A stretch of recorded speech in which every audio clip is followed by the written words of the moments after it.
नमस्कार, मैं हूँ अर्शी शेख आपके साथ और आप देख रहे हैं CTV न्यूज़ हर कदम खबर की ओर। तो आइए नजर डालते हैं आज की ताज़ा सुर्खियों पर आपकी पसंदीदा खबरें फटाफट में। वैद्यकीय क्षेत्र को झकझोर कर रख देने वाला एक बड़ा साइबर हमला चंद्रपुर में हुआ है। यहाँ के प्रसिद्ध कैंसर केयर फाउंडेशन हॉस्पिटल के प्रमुख सर्वर पर अज्ञात साइबर गुनहगारों ने रैंसमवेयर पर हमला किया। हैकर्स ने केवल हॉस्पिटल का महत्वपूर्ण डेटा लॉक नहीं किया तो अनलॉक करने के लिए करीब 1 2 3 4 5 6 बिटकॉइन की यानी लाखों रुपए की रिश्वत मांगी है। यदि ये रिश्वत नहीं दी गई तो कैंसर के सैकड़ों मरीजों का डेटा हमेशा के लिए नष्ट करने की धमकी हैकर्स ने दी है।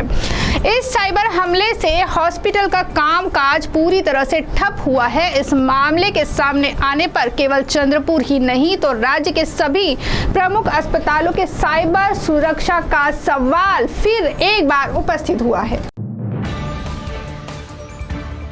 वर्धा चंद्रपुर गढ़चिरौली स्थानिक स्वराज्य संस्था मतदार संघ से महाविकास आघाड़ी और कांग्रेस के अधिकृत उम्मीदवार शैलेश अग्रवाल ने अपना नामांकन अर्ज पीछे लेने से अरुण लखानी का निर्विरोध चुनाव हुआ। इस गंभीर मामले की दखल लेते हुए कांग्रेस पक्ष ने कड़े कदम उठाए हैं। महाराष्ट्र प्रदेश कांग्रेस कमेटी के प्रांताध्यक्ष हर्षवर्धन सबकाल के आदेश से कांग्रेस के वरिष्ठ उपाध्यक्ष एडवोकेट गणेश पाटिल ने निलंबन पत्र जारी कर शैलेश अग्रवाल को निलंबित किया, साथ ही प्राथमिक सदस्यत्व भी खारिज किया। चंद्रपुर जिले में बड़ी संख्या में तेलुगु भाषिक और अन्य यात्रियों की सुविधा के लिए नई ट्रेन वाया अभिलाषा मार्ग पर चलाई जाए, इसके लिए पूर्व केंद्रीय गृह राज्य मंत्री हंसराज अहीर निरंतर प्रयासरत थे। इस संदर्भ में उन्होंने केंद्रीय रेलवे मंत्री अश्विनी वैष्णव की कई बार भेंट लेकर उक्त ट्रेन शुरू करने की मांग की थी। रेलवे मंत्री ने रीवा, हैदराबाद साथ ही अन्य शहरों को जोड़ने वाले रीवा चर्लपल्ली एक्सप्रेस इस नई ट्रेन को मंजूरी प्रदान की है। इस उपलब्धि पर जिले के यात्री खासकर तेलुगु भाषिकों ने हंसराज अहीर का आभार व्यक्त किया है।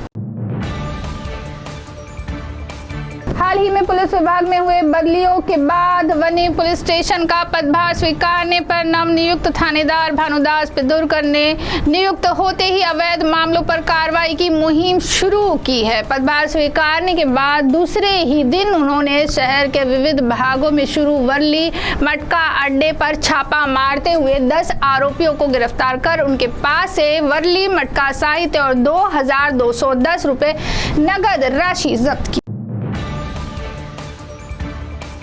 मारेगांव तहसील के गोरज खेत खलिहान में कारड़ा बांध के पास एक अज्ञात व्यक्ति का शव संदिग्ध अवस्था में पाए जाने से परिसर में खलबली मची है।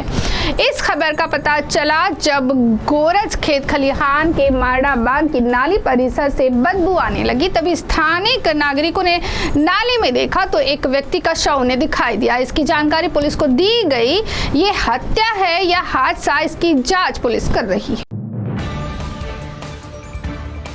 CTV प्रतिनिधि मधुकर मेश्राम ने खबर पहुंचाई है कि शिवसेना उद्धव बाला साहेब ठाकरे पक्ष की ओर से आमरण अनशन शुरू है। इस अनशन को समर्थन देने के लिए भारतीय कम्युनिस्ट पक्ष के नेता कॉमरेड विनोद झोड़गे पाटिल ने 4 जून को अनशन स्थल पर भेंट देकर अनशनकर्ता नरेंद्र गाड़गिलवार के साथ संवाद साधा और उनकी समस्या जानी। ब्रह्मपुरी तहसील के अवैध रेती मिट्टी मुरुम उत्खनन के विरोध में साथ ही संबंधित अधिकारियों पर कार्रवाई की मांग के लिए 1 जून से तहसील कार्यालय के सामने आमरण अनशन किया जा रहा है। शिवसेना तालुका प्रमुख नरेंद्र गढ़गिलवार इनके विरोध में अनशन पर बैठे। CTV प्रतिनिधि जावेद शेख ने दी जानकारी के मुताबिक अवैध रेती यातायात पर प्रशासन ने फिर एक बार कड़ी कार्रवाई करते हुए रेती माफिया को झटका दिया है। मंडल अधिकारी मनोज कुमार भोयर, ग्राम महसूल अधिकारी शुभम धात्रक और कोतवाल भारत पेंदाम के पथक ने संयुक्त कार्रवाई करते हुए बिना नंबर प्लेट के रेती का परिवहन करने वाले ट्रैक्टर को जब्त किया है। बल्लारपुर के पास स्थित कोठारी गांव में बंदरों ने उत्पात मचा रखा है, जिससे लोगों को बड़ी परेशानी का सामना करना पड़ रहा है। ऐसे में बंदर ने एक बालिका पर अचानक हमला कर दिया। हमले में विशिका विकास शेरमा के घायल हो गई और अस्पताल में उसे इलाज के लिए भर्ती कराए जाने की जानकारी है। चंद्रपुर जिले में नाबालिग लड़कियों के लापता होने का सिलसिला जारी है। बल्लारपुर पुलिस ने एक 13 वर्षीय लड़की के लापता होने की शिकायत दर्ज की है। इस मामले में एक अज्ञात आरोपी के खिलाफ मामला दर्ज किया गया है। तो CTV न्यूज़ हर कदम खबर की ओर में थी खबरें फटाफट। मिलते हैं कुछ ही देर में नई खबरों के साथ। आप बने रहिए CTV के साथ। नमस्कार।